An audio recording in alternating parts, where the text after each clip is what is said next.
The London Top Show is sponsored by Khata Book. Business हुआ easy. भगवान इनकी मन्नतें सुनते रहे क्योंकि छेड़ा जी की मिनी मार्ट चलती रही। लॉकडाउन में जिंदगी चली क्योंकि लोकल दुकानें चली। खाता बुक की ओर से इन सभी लोकल दुकानदारों को दिल से सलाम।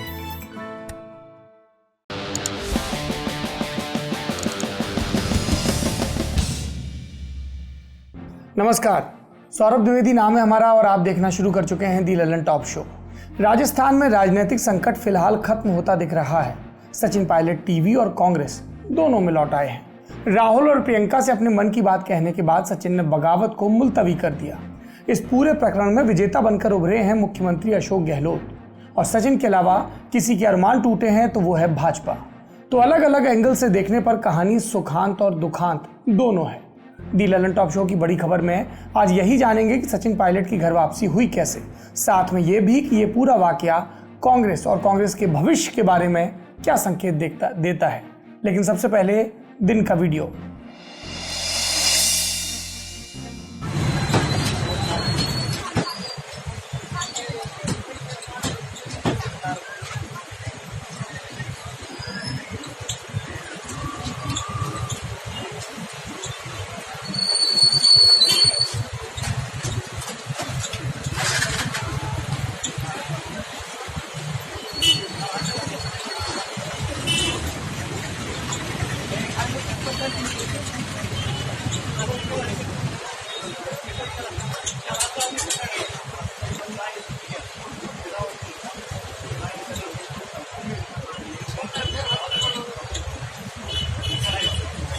ये वीडियो ऑल इंडिया रेडियो के न्यूज़ डिवीज़न ने अपने आधिकारिक ट्विटर हैंडल पर डाला। वीडियो में नजर आ रही हैं उषा जगदाले। महाराष्ट्र के बीड़ में रहती हैं, बिजली विभाग में हैं। देखते देखते खंबे पर चढ़ जाती हैं और तार को जोड़ देती हैं। वीडियो सोशल मीडिया पर वायरल है। लोग ये कहकर तारीफ कर रहे हैं कि उषा ने एक ऐसे क्षेत्र में अपने लिए जगह बनाई जहाँ अब भी महिलाएं कम ही नजर आती हैं। लोग इस वीडियो को कौतूहल से देखते हैं। ललन टॉप इस वीडियो को फख्र से देखता है। उषा जगदाले को हमारी तरफ से ढेर सारी शुभकामनाएं और सब लड़कियों के लिए यह सबक और संदेश कि तुम हर काम कर सकती हो। बढ़ते हैं अब दिन की सुर्खियों की तरफ। पिछले 24 घंटों के भीतर कोरोना संक्रमण के 53,601 नए मामले सामने आए और 871 लोगों की मौत हुई।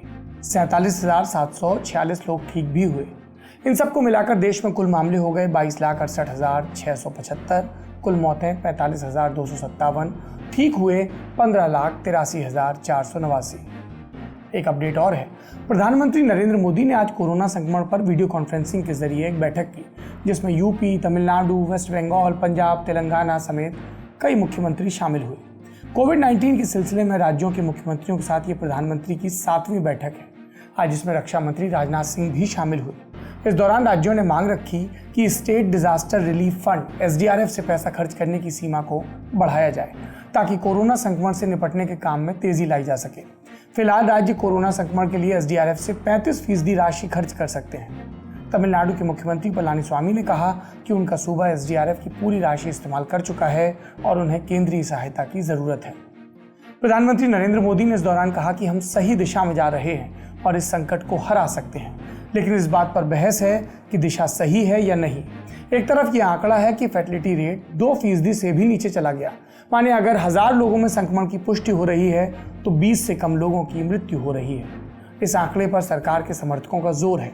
वहीं आलोचक पूछ रहे हैं कि 45,000 मौतों को संभली हुई स्थिति कैसे बताया जा सकता है। आपको कोरोना के टीके का हाल भी लगे तो बता देते हैं। दुनिया भर में तकरीबन 160 टीकों पर काम चल रहा है, जिनमें से 27 का ह्यूमन ट्रायल भी शुरू हो चुका है। ऑक्सफोर्ड के टीके को लेकर पूरी दुनिया में उत्सुकता है। उधर रूस ने दुनिया का पहला टीका लॉन्च करने की तैयारी भी कर ली है। रूस की गामालेया नेशनल रिसर्च सेंटर और रूस के रक्षा मंत्रालय की साझेदारी से बने इस टीके का पंजीकरण 12 अगस्त यानी कल के दिन हो सकता है। दूसरी सुर्खी उत्तर प्रदेश में कानून व्यवस्था की बहस को और आगे ले जाने वाली है। सुदीक्षा भाटी, ये नाम आज दिन भर टीवी पर सुनाई देता रहा। ये नाम था उस लड़की का जो अमेरिका में 3 करोड़ 80 लाख की स्कॉलरशिप पर पढ़ाई कर रही थी। कोविड-19 के चलते घर लौटी। 10 अगस्त को चाचा के साथ बुलंदशहर जा रही थी जब रास्ते में कुछ लड़कों ने छेड़खानी की। बाइक का बैलेंस बिगड़ा और हादसा हो गया। मौके पर ही सुदीक्षा की मौत हो गई। इससे पहले सुदीक्षा ने 2018 में खबरें बनाई थी जब वो 12वीं में बुलंदशहर जिले की टॉपर रही। सुदीक्षा के पिता ढाबा चलाकर गुजारा करते थे, लेकिन सुदीक्षा ने मेहनत की, स्कॉलरशिप मिली और सपना सच करने चली गई अमेरिका। सुदीक्षा की मौत पर यूपी के कई नेताओं ने सख्त कार्रवाई की मांग की है। तीसरी सुर्खी जम्मू कश्मीर से। वहां 4G इंटरनेट का रास्ता आखिर साफ होता दिख रहा है। केंद्र सरकार ने सुप्रीम कोर्ट को बताया कि जम्मू और कश्मीर के एक जिले में 15 अगस्त के बाद ट्रायल बेसिस पर 4G इंटरनेट सेवाएं शुरू की जाएंगी। ये छूट अंतर्राष्ट्रीय सीमा या नियंत्रण रेखा से सटे इलाकों में नहीं होगी और वहीं दी जाएगी जहां आतंकवादी गतिविधियों का जोर कम है। 2 महीने बाद सरकार स्थिति की समीक्षा करेगी। जम्मू कश्मीर में 1 साल से हाई स्पीड इंटरनेट बंद है। अटॉर्नी जनरल के वेणुगोपाल ने सुप्रीम कोर्ट से कहा कि इंटरनेट पर लगी रोक से कोरोना रोकथाम, शिक्षा या व्यापार पर कोई असर नहीं पड़ा। फिलहाल मोबाइल पर हाई स्पीड इंटरनेट शुरू करने के हिसाब से हालात ठीक नहीं है। कश्मीर की बात हो रही तो शाह फैजल का जिक्र भी कर लिया जाए। शाह फैजल ने 2009 में सिविल सर्विसेज की परीक्षा टॉप की थी, तब सुर्खी बनी। फिर जनवरी 2019 में नौकरी से इस्तीफा दिया, तब सुर्खी बनी। और ताज़ा सुर्खी बनी क्योंकि उन्होंने जम्मू कश्मीर पीपल्स मूवमेंट के अध्यक्ष पद से इस्तीफा दे दिया। ये पार्टी शाह फैजल ने खुद बनाई थी। उन्होंने अपने पुराने ट्वीट भी डिलीट कर दिए। इसलिए अटकलें लग रही हैं कि 1 साल से नज़रबंद शाह फैजल वापस IAS की तरफ लौट सकते हैं, क्योंकि उनका इस्तीफा अब तक मंजूर नहीं किया गया। चौथी सुर्खी है पाकिस्तान से। पाकिस्तान के विदेश मंत्री शाह महमूद कुरैशी ने सऊदी अरब की आलोचना की। कहा कि सऊदी के चलते ऑर्गेनाइजेशन ऑफ इस्लामिक कॉपरेशन यानी OIC कश्मीर के मुद्दे पर पाकिस्तान के साथ खड़ा नहीं हुआ। इसके बाद सऊदी अरब ने पाकिस्तान को पुराना कर्ज याद दिलाया। सऊदी ने 2018 में पाकिस्तान को $3.2 बिलियन दिए थे, माने 3 अरब 20 करोड़ डॉलर। भारतीय मुद्रा में कितना हुआ? 23,900 करोड़ के करीब रकम। इसमें से सऊदी ने 7,400 करोड़ वापस मांग लिए। पाकिस्तान की मुद्रा में ये रकम और भी बड़ी हो जाती है। पाकिस्तान की आर्थिक हालत खस्ता है, तो ये रकम चुकाने में उसे बहुत सारी मुसीबतों का सामना करना पड़ेगा। पाकिस्तान 5 अगस्त को काले दिवस के रूप में मनाना चाहता था, लेकिन शोर के अलावा ज़्यादा कुछ नहीं हुआ क्योंकि OIC ने कुछ कहा नहीं। पाकिस्तान की कोशिश है कि OIC के विदेश मंत्री इस्लामाबाद आएं और भारत की आलोचना कर दें, लेकिन सऊदी ऐसा होने नहीं दे रहा। भारत को सऊदी के साथ साथ संयुक्त अरब अमीरात का समर्थन भी मिला हुआ है। अगली सुर्खी पूर्व राष्ट्रपति प्रणब मुखर्जी से जुड़ी है। 10 अगस्त को उन्होंने बताया कि वो कोरोना संक्रमित हैं, लेकिन उन्हें एक दूसरी समस्या के लिए सेना के रिसर्च एंड रेफरल अस्पताल में भर्ती कराया गया। 10 अगस्त को RR अस्पताल में उनकी एक सर्जरी हुई, जिसमें दिमाग में जमे एक थक्के को निकाला गया। फिलहाल मुखर्जी वेंटिलेटर पर है। आखिरी सुर्खी बोनस समझ लीजिए, अतिरिक्त जोड़ समझ लीजिए। इस मामले में सबकी दिलचस्पी है, इसलिए बिहार में दर्ज FIR को मुंबई में ट्रांसफर करने से संबंधित रिया चक्रवर्ती की याचिका पर आज सुप्रीम कोर्ट में सुनवाई हुई। समाचार लिखे जाने तक जिरह चल रही थी, दोनों तरफ से तर्क आ रहे थे। बिहार पुलिस के वकील का कहना है कि उन्होंने ऐसा कुछ नहीं किया जो कानून सम्मत ना हो।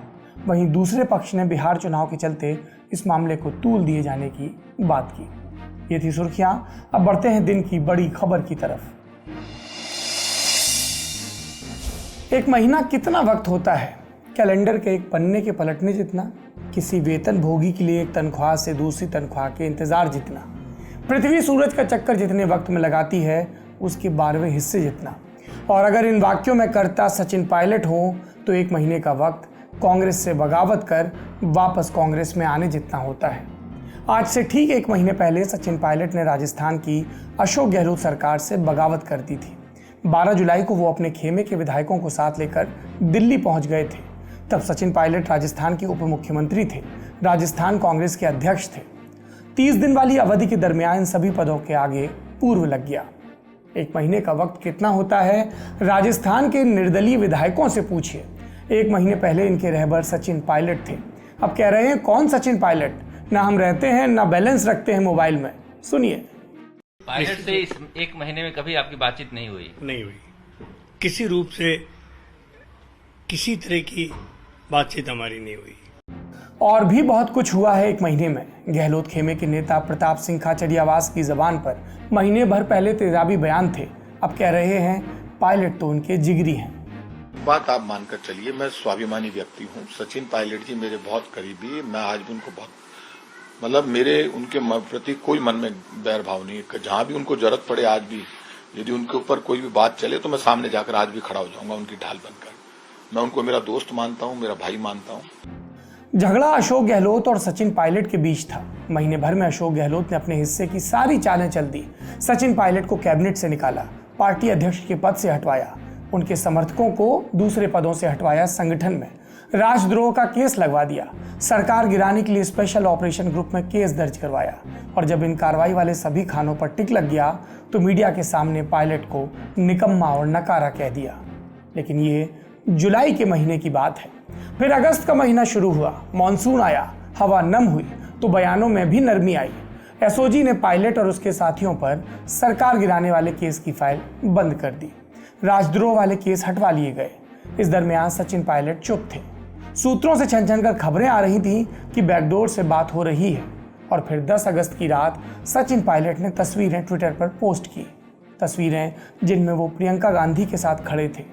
सोनिया, राहुल और प्रियंका को धन्यवाद ज्ञापित करती चंद पंक्तियां भी लिखी। इस पोस्ट के बाद आधिकारिक रूप से ये बात साफ हो गई कि सचिन पायलट ने कांग्रेस छोड़कर जो नई फ्लाइट पकड़ने का मन बनाया था, कांग्रेस उसे रद्द कराने में फिलहाल कामयाब हो गई। सुनिए सचिन पायलट को।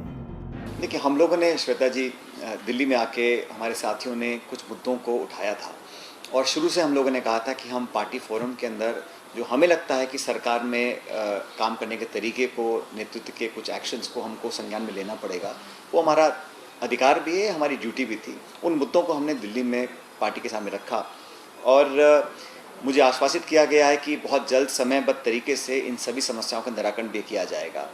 उसके बाद क्या रोल पार्टी के अंदर निभाना है या नहीं निभाना, इसका निर्णय मैंने पार्टी के ऊपर छोड़ा है।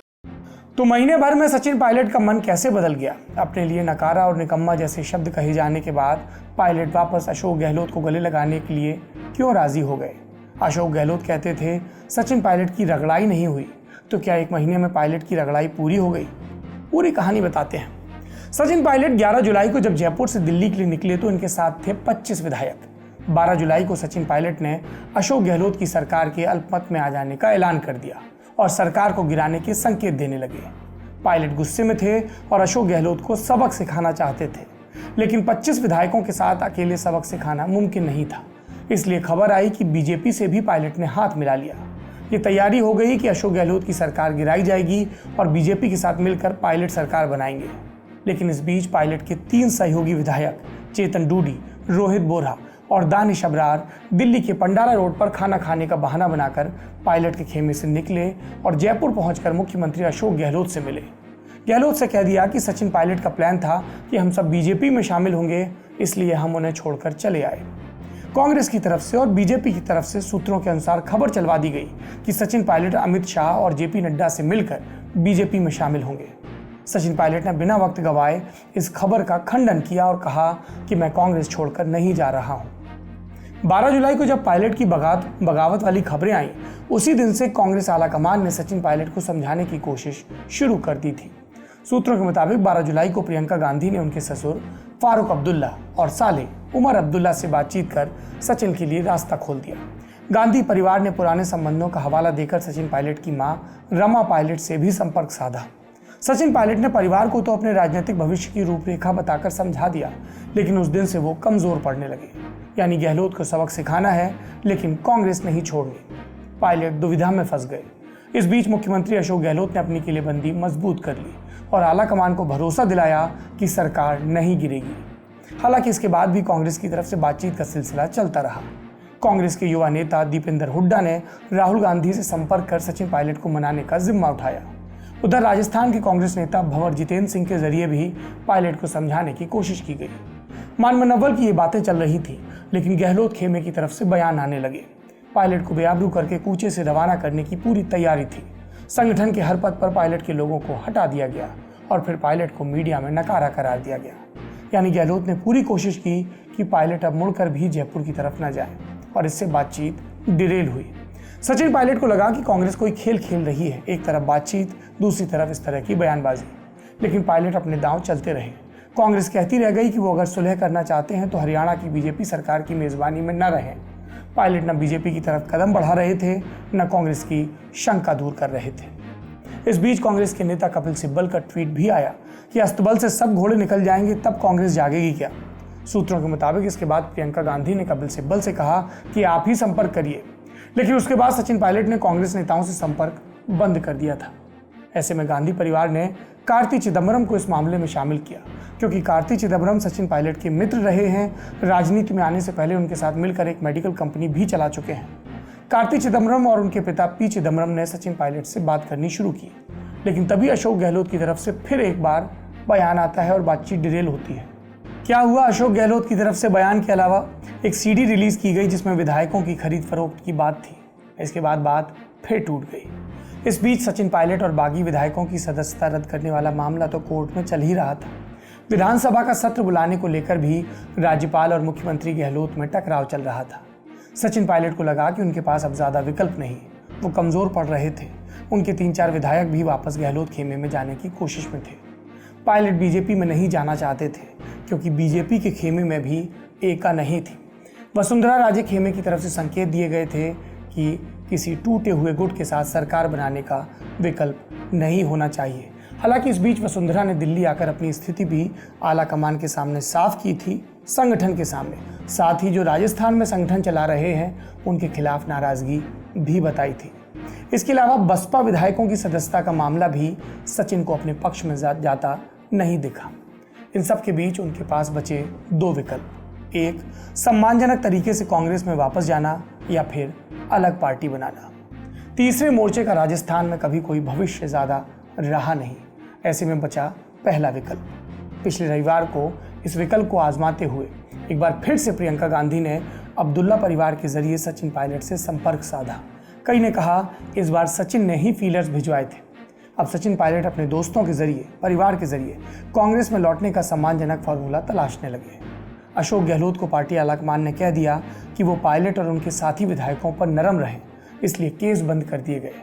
केस बंद होने के बाद राहुल गांधी के आवास पर सचिन पायलट को बुलाया गया, जहां प्रियंका गांधी भी मौजूद थी। बैठक इतनी सीक्रेट रखी गई कि पायलट के करीबियों को भी इसकी खबर नहीं थी। तीनों ने एक दूसरे से गिले शिकवे दूर किए। सूत्रों के मुताबिक प्रियंका गांधी ने कहा कि पार्टी ने आपको इतना कुछ दिया, उस पार्टी को छोड़ने की आप सोच भी कैसे सकते हैं। प्रियंका के इस बयान के बाद कहते हैं कि सचिन ने कहा कि जब आपने उप मुख्यमंत्री बनाकर भेजा था तो कहा था कि साथ में सरकार चलानी है, लेकिन वहाँ मेरी हैसियत एक विधायक से भी गई गुजरी है। बचपन से लेकर अब तक की बातें हुई, दौर भावनात्मक जिक्र का भी आया। फिर सचिन पायलट को समझाया गया कि थोड़ा इंतज़ार करिए। पायलट ने भी समझा कि ये वक्त नहीं है जब अशोक गहलोत को हटाया जा सके। पायलट को कहा गया कि कांग्रेस में आपके लिए एक बेहतर जगह तलाशी जाएगी, आपके विधायकों का भी मान सम्मान रखा जाएगा। इसी कड़ी में तय हुआ कि पायलट के साथ आए विधायकों से प्रियंका गांधी मिलेंगी, ताकि उन्हें ऐसा नहीं लगे कि उनका नेता खाली हाथ दिल्ली से लौट रहा है। इन सब कोशिशों से राजस्थान में कांग्रेस की बड़ी बगावत खत्म हुई। बात नफा नुकसान की। पहले बात करते हैं सचिन पायलट की। बगावत से पहले राजस्थान के उप मुख्यमंत्री थे, राजस्थान कांग्रेस के अध्यक्ष थे, पीडब्ल्यूडी मिनिस्ट्री थी, उनके खेमे के 2 और विधायक मंत्री थे। ये सब चला गया, तो अब भविष्य की राह क्या है? सूत्रों के मुताबिक पायलट को अब ना तो राजस्थान सरकार में जगह मिलेगी, ना ही प्रदेश अध्यक्ष का दोबारा पद। इसके बजाय पायलट के कुछ करीबियों को मंत्रालय में जगह मिलेगी। पायलट को पार्टी में, केंद्रीय संगठन में बड़ी जिम्मेदारी दी जा सकती है। कई लोग कह रहे हैं कि महासचिव बनाए जा सकते हैं, लेकिन पायलट दिल्ली नहीं, जयपुर की राजधानी करना चाहते हैं। सचिन पायलट को यह आश्वासन भी दिया गया है कि अगले चुनाव में उन्हें कांग्रेस का मुख्यमंत्री पद का उम्मीदवार बनाया जाएगा। कई लोगों ने यह सुर्गा भी छोड़ दिया कि चुनाव से पहले भी मुख्यमंत्री बनाया जा सकता है। हालांकि विधायकों पर पकड़ अशोक गहलोत ने दिखाई है, तो इस बात की संभावना अपने आप बहुत कम हो जाती है। राजस्थान में चुनाव कब होंगे? दिसंबर 2023 में।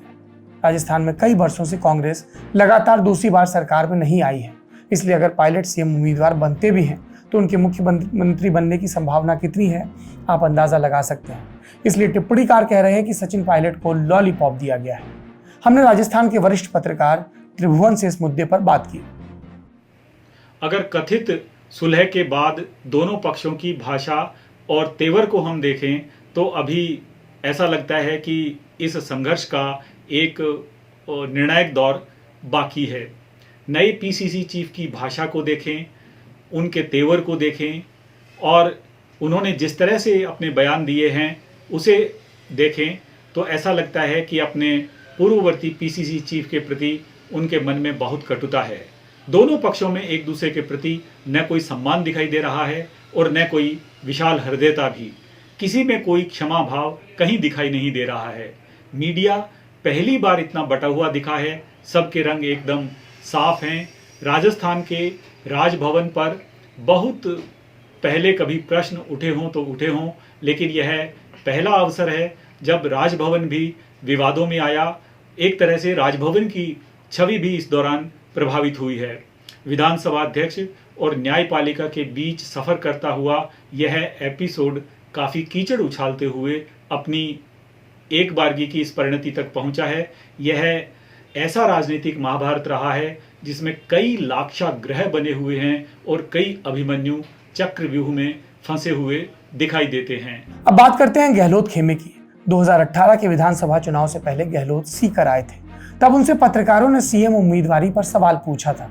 गहलोत ने कहा था कि हमारे यहाँ तो कायदा है, कोई भी कांग्रेस प्रदेश अध्यक्ष बनता है तो 5-6 मीडिया वाले उसके दोस्त बन जाते हैं और उस बेचारे को मुख्यमंत्री बना देते हैं बातों ही बातों में। वो उसी हवा में चलता रहता है और पार्टी का नुकसान होता है। मेरा मानना है ये सब खुद के सोचने समझने की बात होती है। यानी गहलोत ने तब भी पायलट की उम्मीदवारी खारिज की थी। कांग्रेस की सरकार में आने के बाद भी उन्होंने अपना मुख्यमंत्री पद फिसलने नहीं दिया। जब पायलट से खतरा बढ़ने लगा तो उन्होंने सही मौका देखकर पायलट को राजनीतिक रूप से निपटा दिया। पायलट की बगावत और बीजेपी की कोशिशों के बाद भी सरकार नहीं गिरने दी तो आलाकमान का भरोसा भी कायम रहा। हालांकि गहलोत को अभी एक कदम पीछे हटना पड़ा। जब उन्होंने पायलट की वापसी की कोशिशों पर रोक लगाने की बात कही तो आलाकमान ने साफ कह दिया कि हम ज्योतिरादित्य सिंधिया 2.0 नहीं होने देंगे और इस मामले में आपको समझौता करना होगा। गहलोत के सामने एक समस्या और है। जिन विधायकों को उन्होंने लगातार अपने साथ रखा अब वो उग्र हो रहे हैं, कह रहे हैं कि पायलट और उनके साथी विधायकों पर कार्रवाई होनी चाहिए। तो एक तरफ आलाकमान का निर्देश है, दूसरी तरफ अपने समर्थक विधायक। बिलाशक अशोक गहलोत पहले से ज्यादा मजबूत हैं, सरकार और संगठन दोनों जगह पर, लेकिन मुश्किलें अभी खत्म नहीं हुई, क्योंकि ये बात कही जाती है कि कोई भी बगावत आखिरी नहीं होती। अगर वो एक बार हुई है तो दूसरी बार भी हो सकती है। गहलोत के बाद तीसरे हिस्सेदार की बात करते हैं इस खेल की, बीजेपी ने एमपी की तरह यहाँ भी कांग्रेस सरकार गिराने के ख्वाब बुने होंगे, लेकिन नंबर बहुत कम था। फिर बीजेपी में भी अंदर खाने गुटबाजी सामने आई। 3 धड़े बन गए, गजेंद्र सिंह शेखावत का, वसुंधरा राजे का और सतीश पुनिया राजेंद्र राठौर का। बीजेपी ने आखिर तक कुछ हासिल करने के लिए उम्मीदें लगाए रखी, लेकिन कुल जमा लाभ शून्य रहा। 1 महीने के इस डांस ऑफ डेमोक्रेसी ने एक बार फिर साबित कर दिया कि असल में लोकतंत्र में जनता के हाथ में सरकार की चाबी वाली बात कितनी अधूरी है। गहलोत सरकार ने निर्दलीय विधायकों को जांच के लपेटे में लिया। कहीं विधायकों को खरीदने की बात हो रही थी, कहीं केंद्र सरकार की एजेंसियां गहलोत की करीबियों को फंसा रही थी। अब सरकार स्टेबल हो जाएगी तो सब गड़बड़ियां बिना जांच ठीक हो जाएंगी। ये सियासत है जो आपके नाम पर की जाती है। तो राजस्थान का सियासी संकट खत्म हुआ, अब शो के खत्म होने की बारी है। और बारी है आपको एक खबर देने की, किसी के देह के खत्म होने की। मशहूर शायर राहत इंदौरी नहीं रहे। अभी बीते दिनों ही कोविड के चलते उनके अस्पताल में भर्ती होने की खबर आई थी। अभी ये स्पष्ट नहीं है कि उनकी मृत्यु की वजह क्या है, लेकिन राहत इंदौरी जैसा नाम, जिनका उनका कृतित्व था जैसा, उसको देह के गुजरने पर भी भूलना ना तो मुमकिन होगा और ना ही मुनासिब।